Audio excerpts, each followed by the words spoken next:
It's my pleasure this afternoon to introduce to you two people that I think you're going to be very excited to hear from. Too often in our lives, we get so occupied and focused on our missions of our specific jobs that we sometimes don't take the time to look at the lives that we're affecting or need to impact. And I serve on the board of a children's home, and every quarterly board meeting, we bring in one or more of the girls that we serve to hear from them and hear their stories and to get grounded in what it's all about. And it really helps us as a board to stay focused. So today, I think you'll find this session to be similar in nature. Andre Zitaraga was raised in a low-income home in a single-parent home in Rhode Island. He had a troubled childhood and ended up serving 6.5 years in prison. Upon release, he decided to change his life and continue his education. He received a bachelor's degree in economics and comparative literature from Brown University. But he didn't stop there. He's currently attending Yale Law School, the highest-ranked law school in the country and one of the hardest to get into, where he is a member of the education advocacy community and economic development clinics. It's quite impressive and notable that somebody has taken that kind of step to improve their lives. The other person that's going to be on the stage today is A.T. Wall. He's the current director of the Rhode Island Department of Corrections, and he happens to be the longest-serving director in the country with 10 years as director. The average tenure right now is 3.7 years, so he's hung in there quite well. Prior to being director, he started in corrections as a probation officer and worked his way up through assistant director, interim director, and then finally director. As director in Rhode Island, he's responsible for both jails, prisons, and community corrections. He's one of the 6 unified systems in the country. So he has a vast understanding of all the aspects of corrections. It's my pleasure to introduce A.T. I've worked with him at ASCA. He's our current vice president of ASCA. He's chaired many committees, and he's one of the most committed, dedicated, and smart people I've ever had the pleasure of working with, and I really do mean that when I say that. And despite the fact that he's a graduate of Yale Law School and a lawyer, I'm former law enforcement, so we're not big on lawyers sometimes. But despite that, I really like A.T. So I think you'll enjoy hearing from him. As I said, he's the current vice president of ASCA, and he's got his Juris Doctorate. He doesn't practice law. He practices correction, and he practices it very well, and we're very proud to have him here.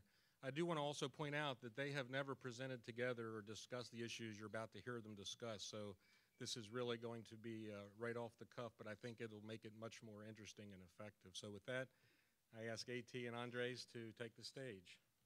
Mm-hmm.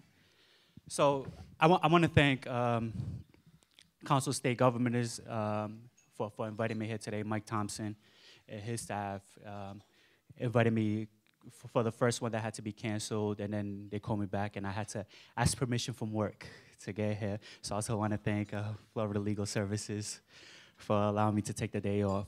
But before I even begin into some of my story personally, how I got here, I definitely want to thank you all, because the work that you do is such at a critical stage. When somebody who comes home from prison, they're on such shaky ground as I was, where you actually don't know and are not sure if you're going to come back to prison.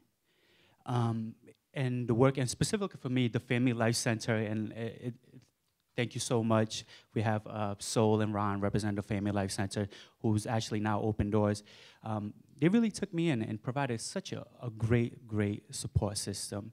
I was actually, during a campaign that we ran to end felon disenfranchisement, they took a chance on me and allowed me to work for them on staff for a while. And it was a great learning opportunity for me. So I thank them, and I thank all of you for the work that you do.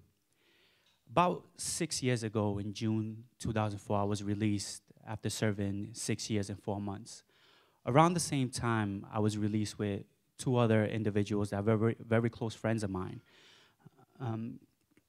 You know, obviously a lot of other people that I was friendly with had gone home earlier or later, but these 2 individuals, we vowed to kind of stay in touch and call each other through our hard times.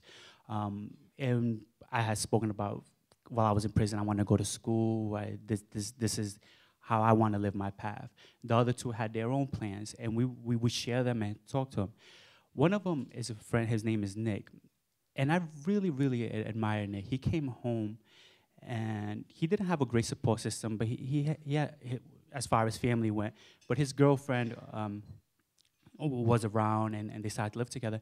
And he really did something the hard way. He started working kind of factory jobs and checkout counters, which I did initially, and that work is hard. That work is extremely hard. It is extremely demoralizing, and it makes you think, am I gonna make it or not? My other friend is Ron, and he began with this type of work also, and we will go back and forth. I kind of had a light at the end of the tunnel, because in September 2004, I had already been accepted to college to start at the University of Rhode Island. They had a little tough go at it. And Nick began working at, I think he was a checkout person at a place called Building 19, which is kind of a smaller Walmart-style store before Walmart ran those stores out of town. And he received, after he managed to work at a construction site, and he was a welder. And one time his boss said, if you learn how to weld in wet areas, or if you want to learn and you give up your lunch break, I will teach you. And he said, great, yes, I'll do that, because it pays a lot of money if you're able to do underground welding or things like that. And he said for a whole year, he would give up his lunch break to learn that. And he would call me, he said, I really need to learn this fast because I need to eat. I'm not eating. And Ron would also call me to it. And Ron managed, through some funding, to open up a local boxing gym. And he would work with youth. And I would go sometimes and work out with him, and we would box together, because Ron and I used to box while we were in prison. About a year and a half after I was released, I received a phone call from Nick. And he said, man, I just wanted to talk to you. And I wanted to say, I was sitting on my couch today, and a friend came by and said, let's go out somewhere. And I said, no, I'm okay. And he stayed home, and I was just thinking to myself, and it was the very first time that I really thought to myself, I will never go back to prison. And it took a year and a half for him. For myself, it took probably the first couple months at the University of Rhode Island where I said, wow, I really like school. But while I was in that factory, I'm not sure. Ron, in his boxing gym, he was very, very excited and working hard, but he wasn't making, he was really struggling financially. And I received a similar phone call, I think about around the same time, but this phone call was different. And told me that Ron had been arrested for selling a firearm to an undercover cop. And because he was a repeat offender, now a lot of those cases go to the feds. And I believe he was looking at 15 to 20 years, something like that, in the federal system. I tell these stories because re-entry for all of us is so different. And the struggles that we find are so different. So as I tell my story, I really want to emphasize that while all of us go through similarities, our access to family support, as you know, I know as you know, but I want you to know that, to remain very conscious of it. But when we all come home in that critical stage, that we're shaking and we say to ourselves, I'm not sure whether I'll go back to prison or not because of X, Y, and Z.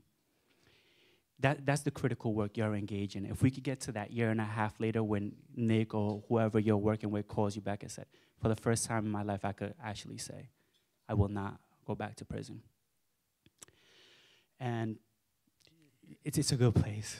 It's a really, really, really good place.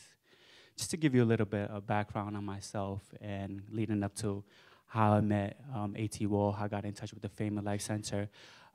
I grew up in a very low-income area of Rhode Island called Central Falls, Rhode Island. And if anybody follows the news, Central Falls was in the news recently because it's the school system where all the teachers got fired in one fell swoop. That was my high school. That was the high school I went to, and I believe the recent stats they said was 2 years ago, 3% of the 11th graders were proficient in math, and last year only 7%. It was a very tough high school. Both of my parents are immigrants. They separated once they came to this country. My mother worked exceedingly hard. It's tough watching the provider of your family do tough work, cleaning other people's homes. She would sometimes buy jewelry and raffle it off. And but she always provided. Never one day in our lives were we missing food or anything. We lacked at anything. But going to high school in Central Falls, and actually in the late 80s, Central Falls came out in a magazine, I believe it was the Rolling Stone, it was the cocaine capital of the Northeast. The pressures you feel in those neighborhoods of people on the street hustling and kind of on the wrong side of things, it's an allure that's hard to quantify and to tell you how it pulls on a child. It began to pull at me at the most ironic time. In 10th grade, I received a scholarship to a very prestigious prep school because Central Falls was such a bad school and I was receiving really good grades. And at 10th grade, I had done every class they could offer me. So guidance counselor said we could either send you to the local community college or we could see if a private school will give you a scholarship. They probably did not want to send me to local community college because that would probably cost the city money. So they submitted my materials to the Moses Brown School, and they gave me a test, and I received a scholarship. Wow. It was the first time in my life that I thought I was in a different America. Seeing kids get dropped off in the type of cars they were being dropped off, the manicured lawns. I played sports, I played basketball and football, but Moses Brown offered things like squash. What is squash? Yeah. But, going to Brown and then to Yale, I intimately know squash now. And it was at that time because I began to question kind of where I come from in a very negative way. While teachers were saying kind of, this place is going to set you up for whatever you want to do in life, you're finally out of that other place. It makes an implicit judgment on where you come from. And as a young teenager where, you automatically rebel against either authority or what the dominant narrative coming at you from teachers is, I said, why are you making a judgment on them? Actually, that's where I come from and that's who I want to be.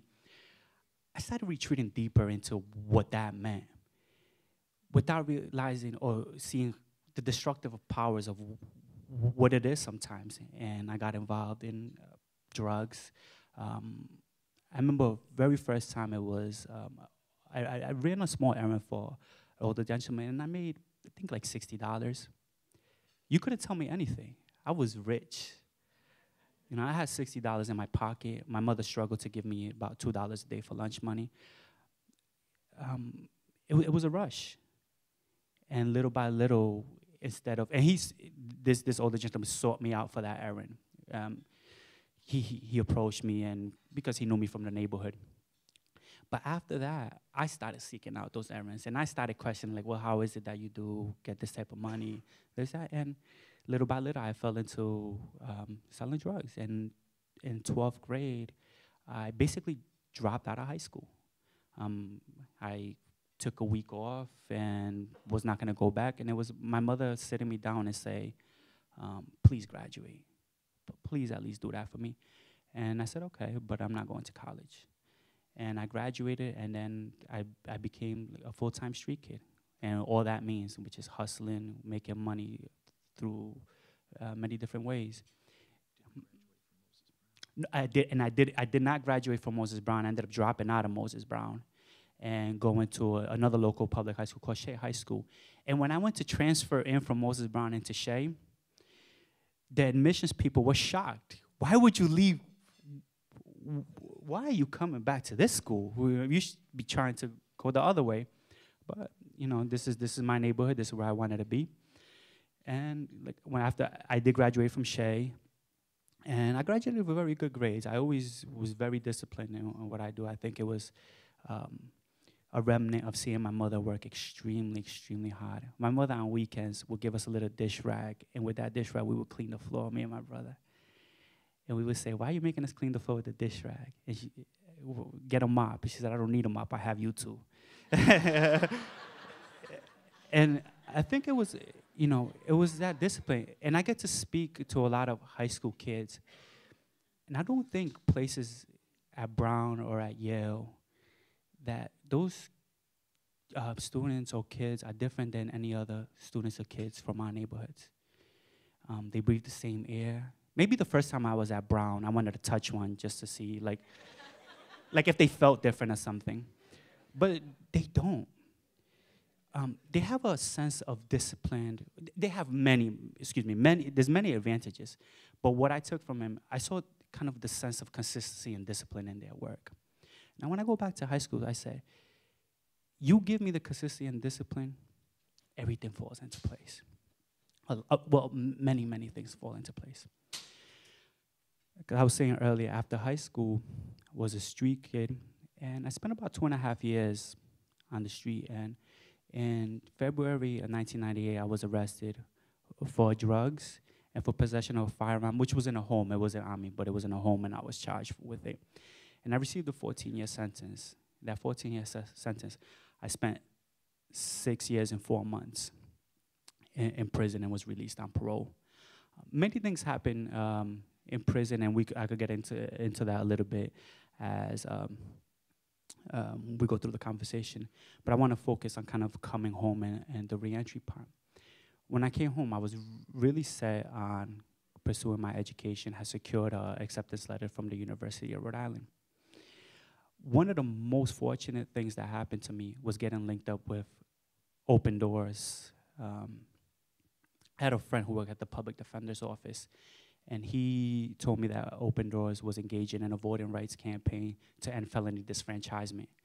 And it was right around the 2004 election. I was very interested in voting, and I asked my parole officer, how can I even vote? She didn't know. And I found out on my own that I could not.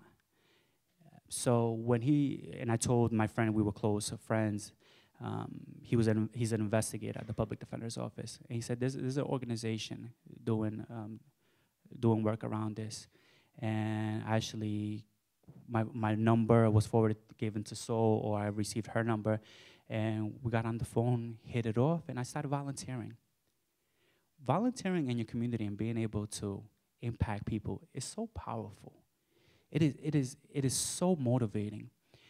And when we were successful at the campaign and the people that I was able to touch, it gave me a sense of being somebody for the first time, an identity of things that I'm able to do, of many possibilities. It was that identity that kind of made me whole and made me think for the first time, like, I will not go back to prison. And during that Right to Vote campaigns, when I was first introduced to A.T. Wall, so I'll hand it over to him for a little bit, and I'll get back to you.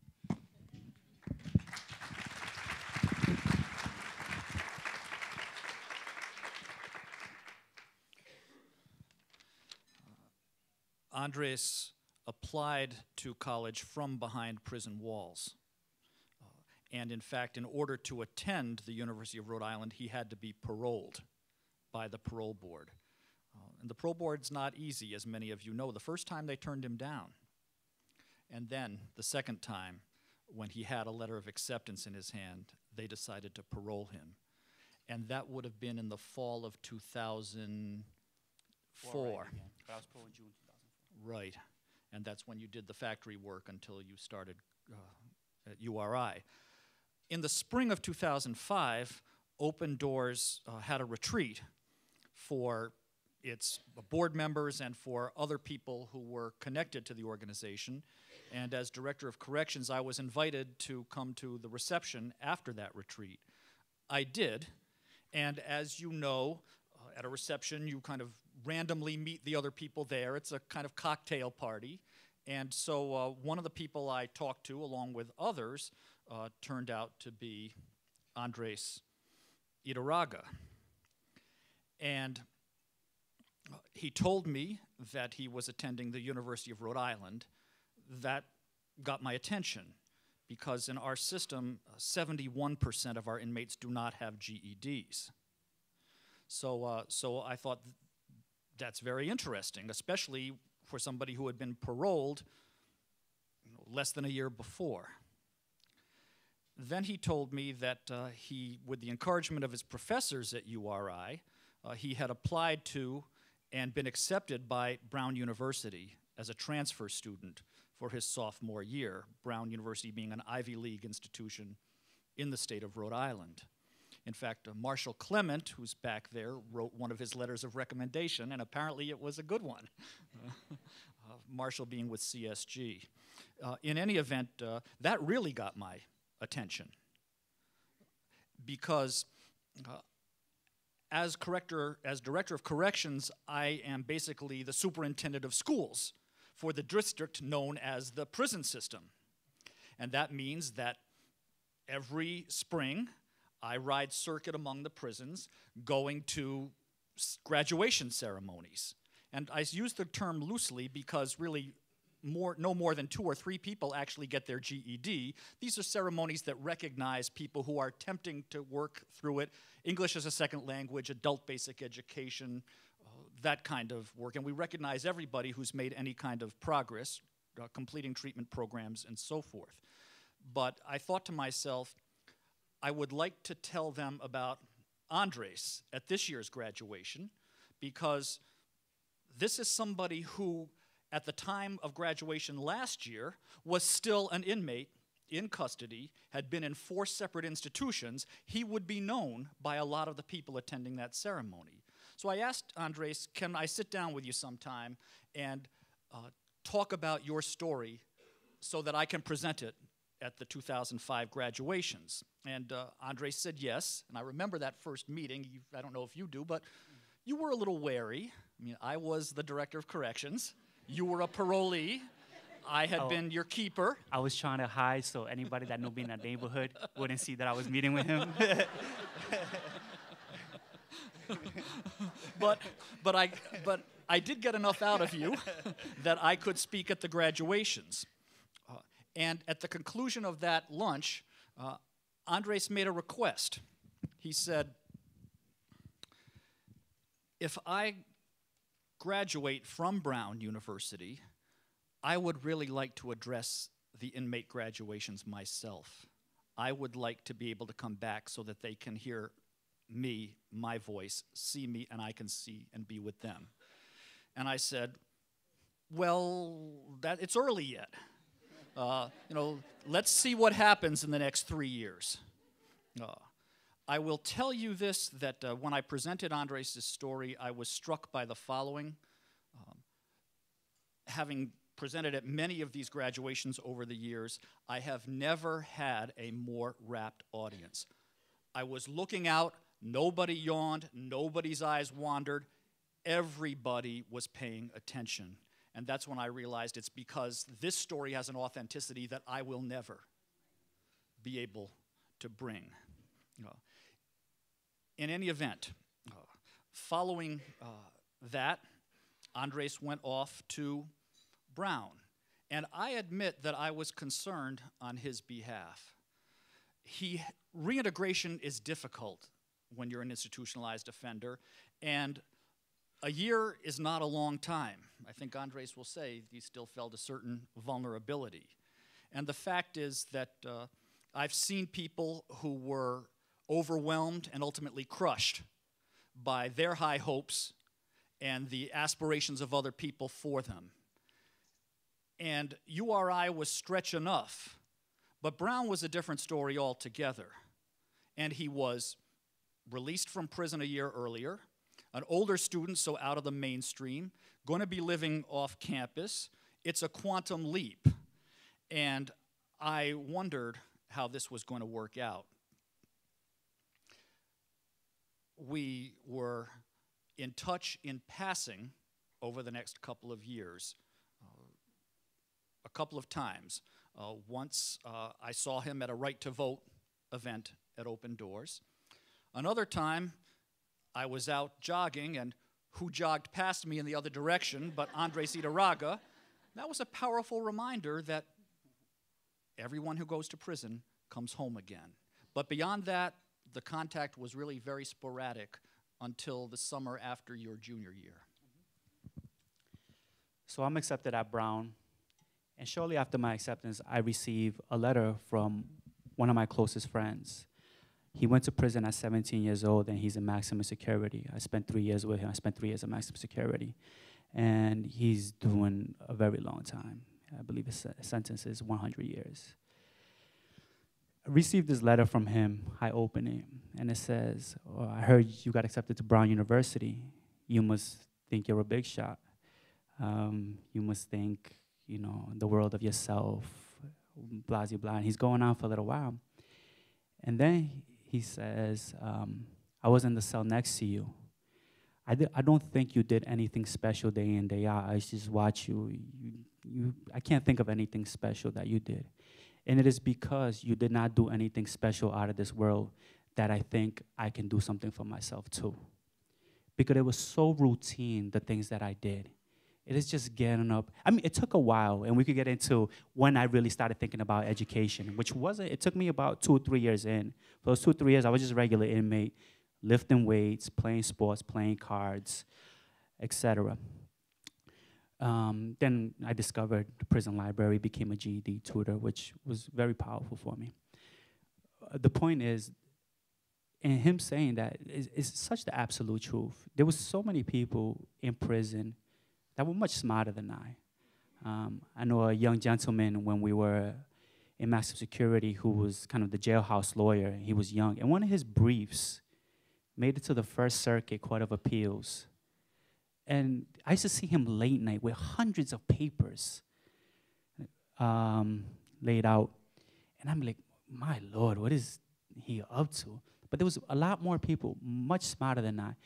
But it was that consistency that my friend references in that letter, like you did nothing special, that really, really pays off.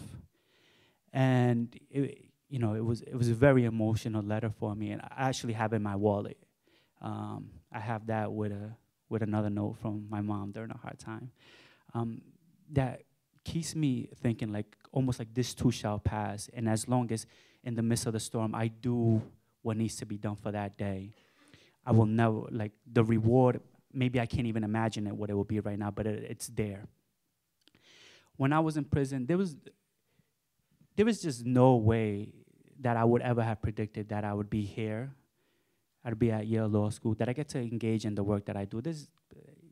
I couldn't predict it. As a matter of fact, when I was applying to college from prisons, I actually did this with the benefit of a newspaper article that detailed the steps of applying to college. And I received this article. We weren't going to tell you how. Yeah. Mm-hmm. And I said, this is interesting. Cut it out. Step 1, write to the college and get an informational package. I sent that out. Step 2, write to the Department of Education and ask for a FAFSA. I sent that out. I got the FAFSA. There was a question on the FAFSA whether I was a ward of the state. So I wrote the FAFSA. I said, this is my situation. Am I a ward of the state? And they say, yes, you're a ward of the state. So, it was very step-by-step, very methodical. And when I initially applied to Brown and local schools, and I was accepted at all the local schools, Brown rejected me. But I recall getting the informational packets from Brown University, and the correctional officers not knowing what to make of it. They're saying, what is it that you're doing up there? You get all these college things, like, what are you doing? And I was like, don't worry about it. Because part of it is because you don't want to tell them because you feel embarrassed that they can be like, whatever, like, another pipe dream from another jailhouse person. Because people in prison, and America as a whole, there's a new educational movie coming out, that's why I'm referencing it, that we may not be like leading the world in our academics, especially at elementary school, high school, but we're foremost in confidence.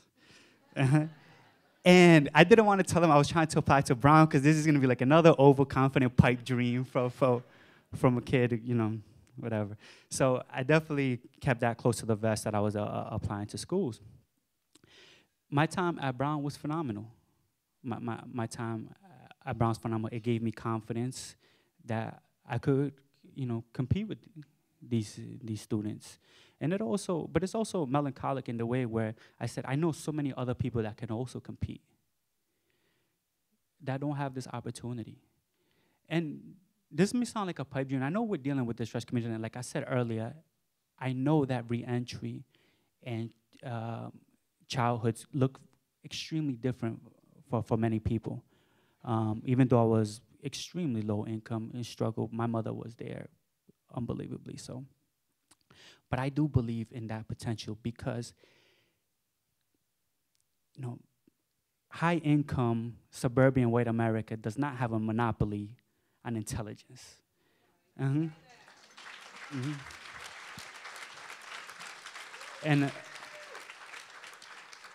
I completely believe in our communities, in our prison systems, we have highly, highly motivated, intelligent people. What I do think we are lacking sometimes is that day-to-day willing to grind it. And that is just so key. It's almost like let's stop thinking about the larger goal for today. Let's just think about 8 in the morning today. What are you gonna do 8 in the morning today? Or 6 or 5? Are you gonna get up today and do what you have to do today with blind faith in that the larger goal would be there? And that is extremely, extremely hard to do, especially if you have children. If the anger of seeing your mother humble herself in front of people gets to you, that's very, very, very hard to do. But if we get there, I think you will see a dramatic paradigm change. During 11th grade at Brown, I took a class called Economics and Inequality. I was very interested in education policy. And I read the Seattle-Louisville cases, decisions by the Supreme Court, where these cases, the city of Seattle and the city of Louisville decided to voluntarily integrate their school systems through a specific policy. And certain students challenged this system because it was busing them to other schools that they did not want to be a part of. And it's basically to mix income, races, to have a diverse school system. The case reached the Supreme Court, and the Supreme Court reversed, said that these schools could not do that. And I believe Justice Souter, when he retired, said it was one of the cases that most broke his heart. Because, 56 years now after Brown, our school systems look a certain way, and when cities on their own try to fix it, the law says you couldn't do it this way.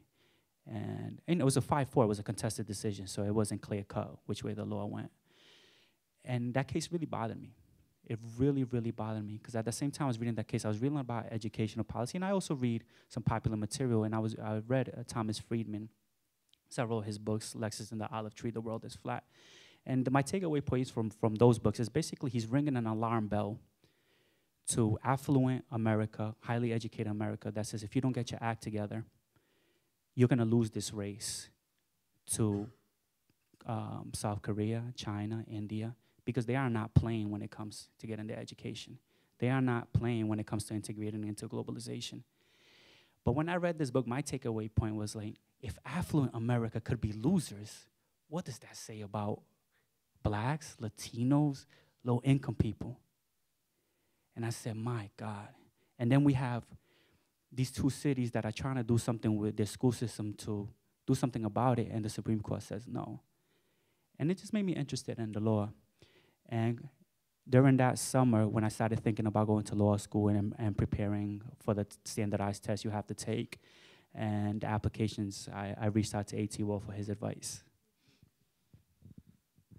I got a call from Andres in the late summer of 2007 at the beginning of his senior year at Brown, and we had a chance to catch up a little bit over the phone, and it turned out that the fears I had about his ability to adjust were, in fact, groundless, that he had done exceptionally well there and succeeded, and that he now was in a position to apply to some of the nation's top law schools and aspired to be accepted there. And Andres is resourceful. I have no idea how you found out that I was a lawyer or a law school graduate, but not only did you know that, you knew where I had gone. And I still don't know how you found that out, by the way. But he asked me if I would write a letter of recommendation. And I thought about that. I knew that once the school, a law school, received an application from Andres, and he knew well that it was essential that he reveal his criminal history, his term of incarceration, and the fact that he was still on parole, that serious questions were going to arise. Can we trust this guy? Is he really the way he presents himself on paper? What kind of chance is our law school taking on him? Will he crash? Will he burn? Will he do damage to our school and to our reputation? The kinds of questions that schools and employers have when they receive applications from ex-offenders.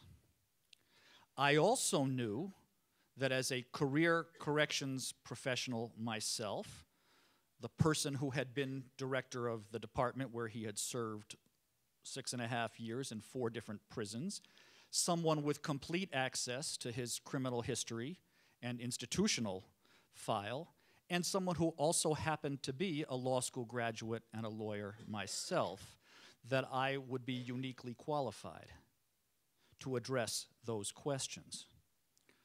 But candidly, as a corrections director, my credibility and my reputation are essential to me. They're my capital, and I don't give them away lightly. And this was going to be a risk that may well be worth taking, depending on what more I learned.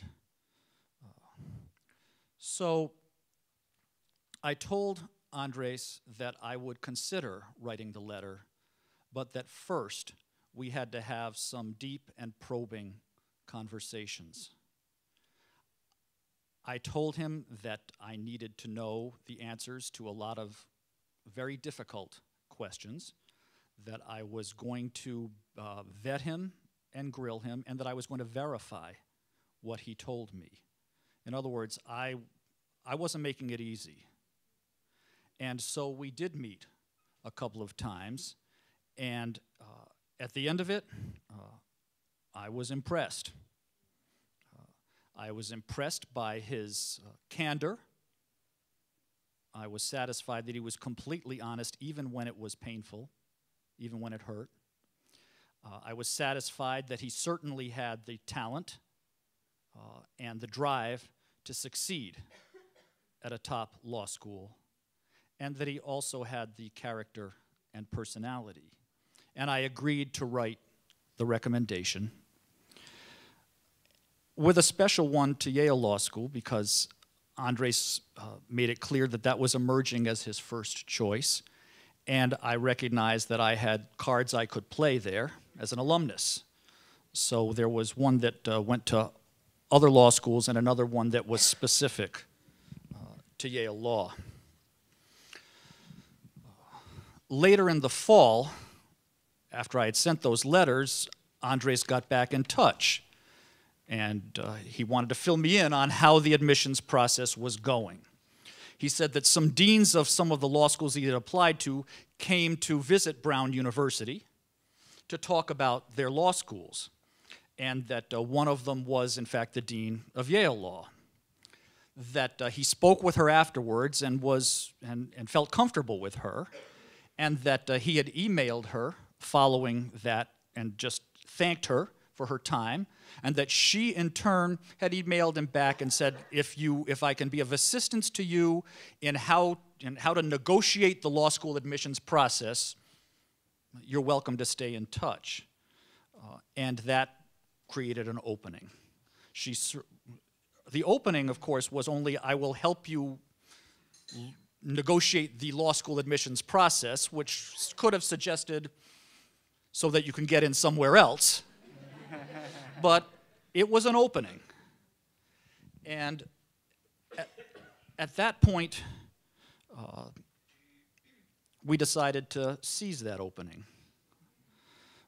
The fact is that I then realized that even a letter wasn't enough. That the questions that I felt I could answer in writing would be persuasive to some, but when you're talking about something at the level of that law school, maybe not sufficient. The fact is that I think it is very different to hear about and read about an ex-offender than to meet them in the flesh. And since he had this email from Dean Rangappa, I said, Andres, do you mind if I call the admissions office and see if they're willing to talk to you face to face? Because that's not, those of you who are accustomed to the law school application process, that's not the usual thing. Law schools don't want to see anybody. They make the decision, they got lots of applications, they make the decision without interviews. It's unusual. And so the assistant to the admissions director got back and said, yes, she would be willing to meet with you. And Andres and I went together to that interview. We got in the car and drove down to New Haven for an excellent adventure. And it was, I thought my interview with you was tough. That was another dimension altogether. What we later learned is that the current dean of admissions, prior to being dean of admissions, and she turns out to be a Yale Law School graduate also, was an interrogator in the anti-terrorism unit of the Federal Bureau of Investigations. We didn't know that at the time. So we sat down, and she put her hands on the desk, and she said, so, you asked to have this interview. What is it that you want to tell me? And I thought to myself, this is not going well. But she proceeded to ask a lot of really tough questions and probing questions, and I thought, Andres, you're doing okay. You know, you're doing okay. You're keeping your head above water in this interview. And in the course of that interview, gradually something changed. And the questions were just as tough, but when we talked about it afterwards, we began to perceive that she was now asking questions that were designed to give him cues as to what he might submit as supplemental material that would persuade the other people on the admissions committee. She said things like, so, you received a term of 14 years for drug dealing and weapons possession. That's a lot of time. She said some people might think that makes you pretty heavy. And Andre said, in fact, it was a break because I could have been sent to the federal system where I would have been buried for many years longer. And it was, and he said, I think it was a reflection on the realization that maybe there was some potential in me, that the feds decided to send me to state court. Questions like that. So the interview ended with her giving no indication other than what we perceived to be these cues that anything more would happen. Andre submitted supplemental material along the lines that she had indicated might have an impact, and then it was time to wait. Law schools got back to Andres. Some impressive law schools accepted him. Some did not. Interestingly, and you pointed this out to me, the only ones that accepted you were the ones that called you on the phone and talked to you. The ones that simply saw the written materials did not. In any event, it got down to April, I think, and there was a deadline, and Yale Law School sent out a letter to Andres that said, many of you have already been rejected, in which case you're not getting this letter. Others have been accepted, in which case you're not getting this letter. There is a small pool of people that are still in contention. Bear with us. We'll make a decision. We'll let you know by April, what was it, 15th or something? Yeah, it was mid-April. By mid-April. So at this point, I felt like Andres' coach. I mean, he was the guy on the field, and he was going to run the table, and I was there saying, okay, let's move it. The last day came, and he hadn't heard a word. So, and just to clear up that statement, every single law school that interviewed me, that asked for an interview, even if it was outside of their process, accepted me. Some other law school, very few of those, I think only maybe one accepted me and another one waitlisted me that did not ask for that interview. So once they saw me either in person or was willing to have a phone conversation, a long phone conversation to engage me, accepted me. It says a lot about what you come across on paper and the comfort you give people face to face. A lot of times when I talk, even if it's people within my family, my community, ex-offenders, how you present yourself matters just so much. And there's a dynamic out there where, I mean, you're visually judged big time. And some people have issues with that because you can talk about unfairness within that process. But there's different battles to have. There's a battle to have over the larger systematic problems, whether it's how interviews are conducted or the criminal justice system where the unfairness lies. But if you're the participant, you gotta choose if you want to fight that battle, or if you're fighting the immediate battle, whether it's getting into a law school, getting that job, or doing something else. Those are two very separate battles. If you've been following the story closely, you see that I have several points of rejection in there. I was rejected the very first time I went for parole. I was rejected when I first applied to Brown. I was rejected when I first asked Director Wall if I could speak at the graduation. And I was initially not rejected, but put on hold for the letter of recommendation. I have other friends that have gone through rejections, and they want to fight the larger battle. I don't know if I'm right. I don't know if they're right, but I want them to know that there's a difference. Because if they want to fight that larger battle, it's fine. It's fine.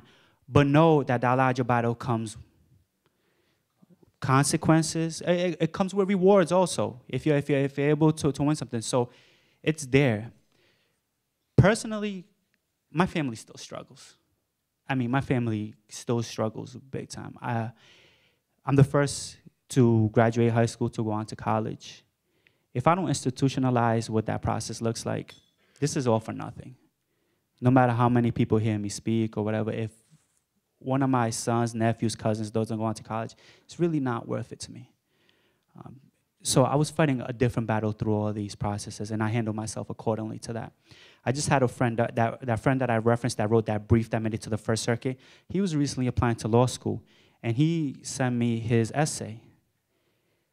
And I called back and I was like, you really expect law schools to accept you after they read this? I mean, I wouldn't. And for lack of, the game is what it is. And the essay struck me as still too angry.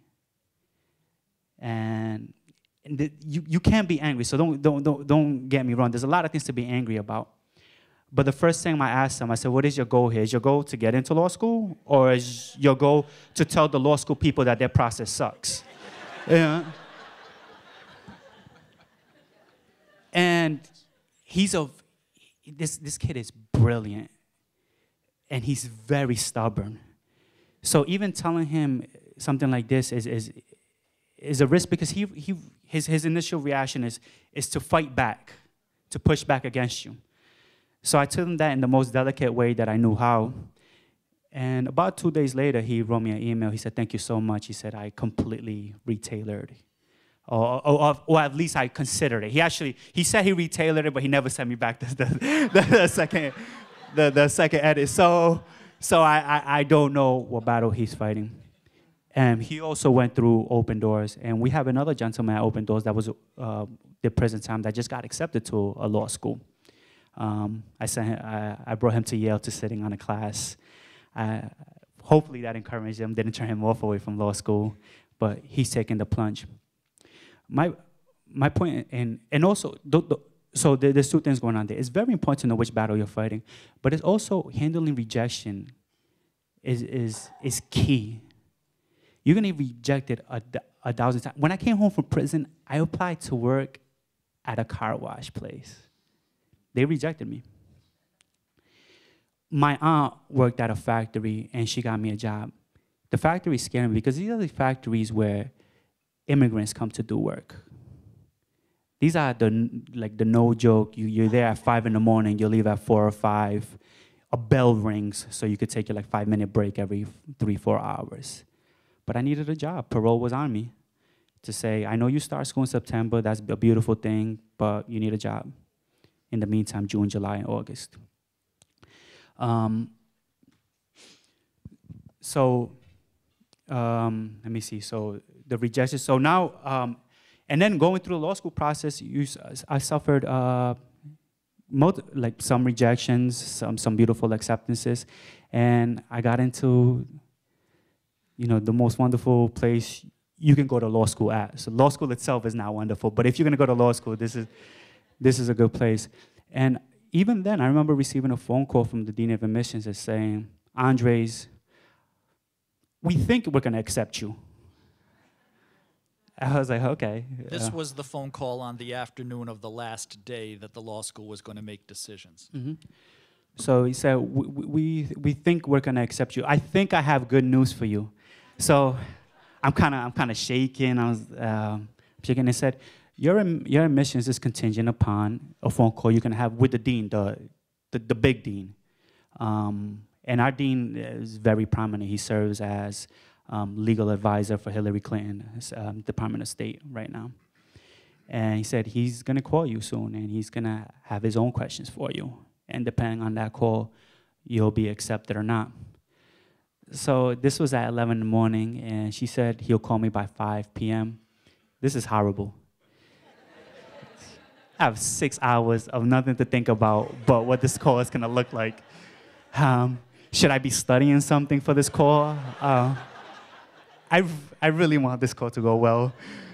And so I said the best thing I could do is throw on some jogging pants and go running for at least an hour. And I was just throwing on my jogging pants, my phone rings, and I'm not thinking of it, so I answer it quick. And it's like, "Andres?" I'm like, "Yeah." He said, "This is Dean Cole." And I was like, "Oh, okay, give me a second." And he said his piece and what he needed to say about accepting me. Or he asked his questions and I gave him my answers. And at the end of the phone call, he never said, "Okay, you've been accepted." So he was about to say bye. I was like, no, wait a minute. Can I call my family and tell them that I've been accepted? And he said, "Yes, yeah, you're accepted." Mm-hmm.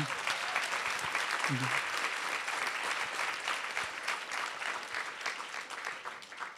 My point in saying those rejection points or the constant hurdles you have to continue to face, then we're gonna go away for people that have been in prison.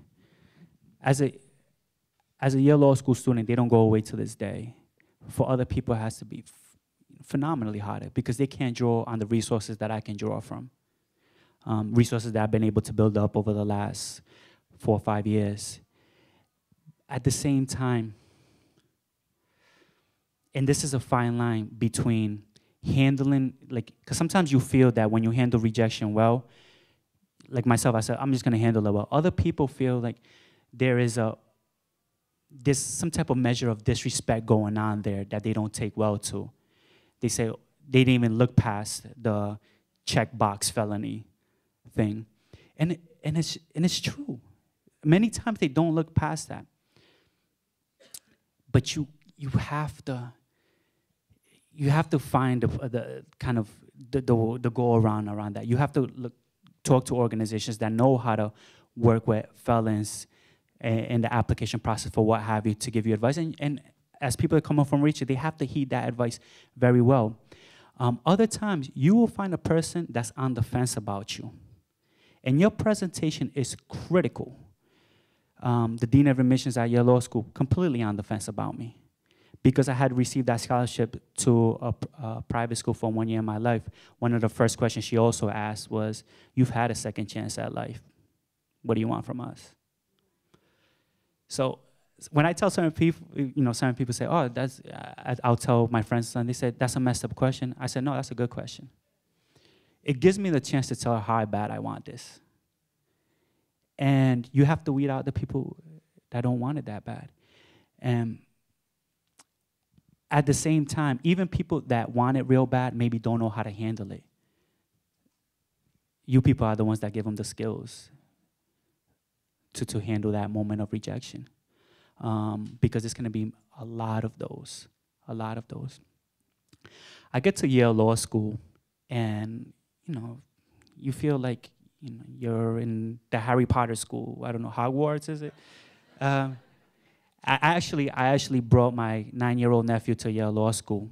And both his mother and father never went to college. They had a hard time graduating high school.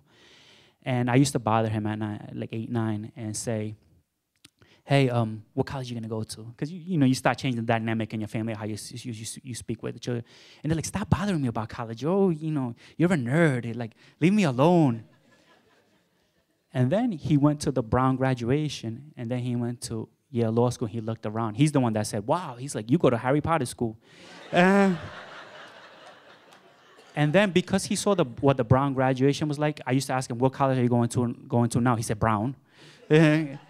And when he went to Yale, he's like, wow. He's like, how do I get here?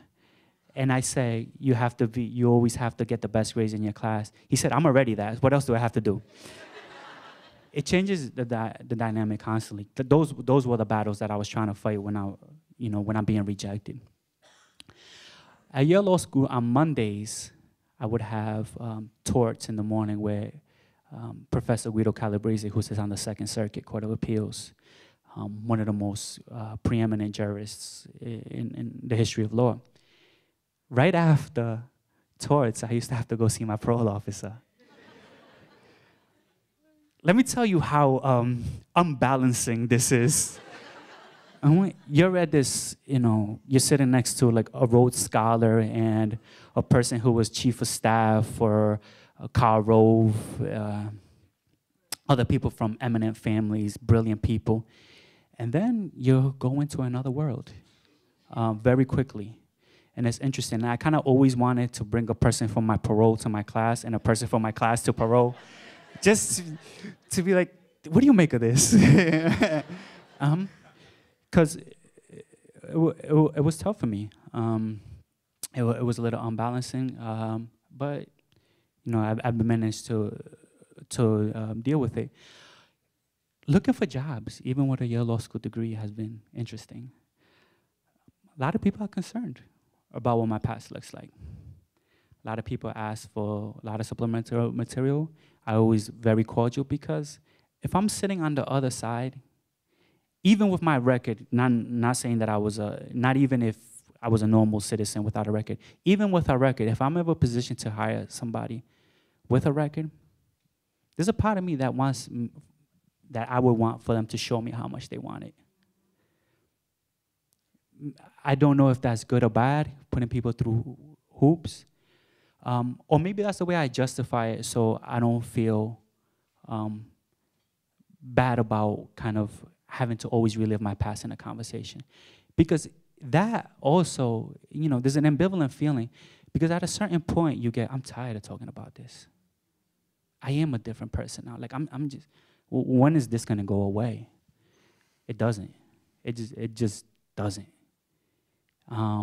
People coming from prison, it just doesn't go away. it is what it is. So that has been interesting. I guess we're running out of time. Okay. Going to the end of it, I guess we're gonna have.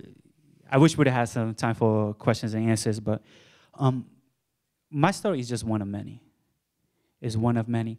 But through this story, so many people have reached out to me. There's a person getting a PhD in brain sciences at Indiana University who was incarcerated. There's a person getting a medical degree. Maybe I shouldn't say the universities because they haven't been open about it. Getting a medical degree at a very good university. He was in juvenile detention.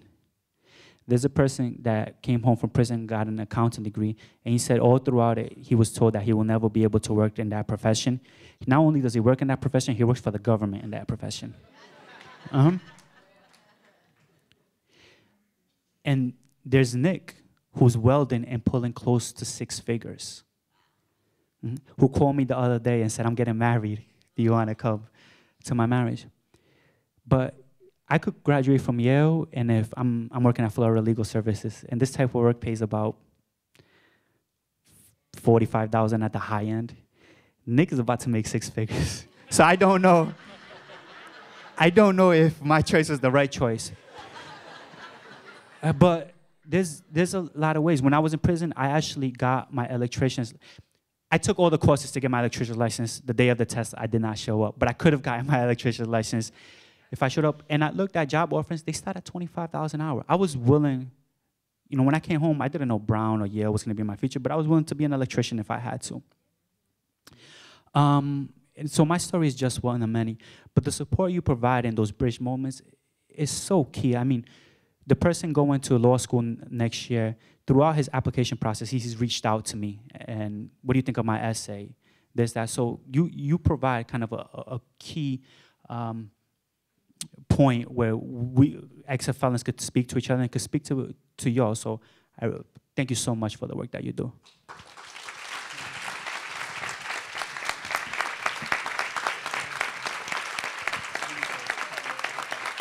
Thank you. Thank you, Andres. Director Wall.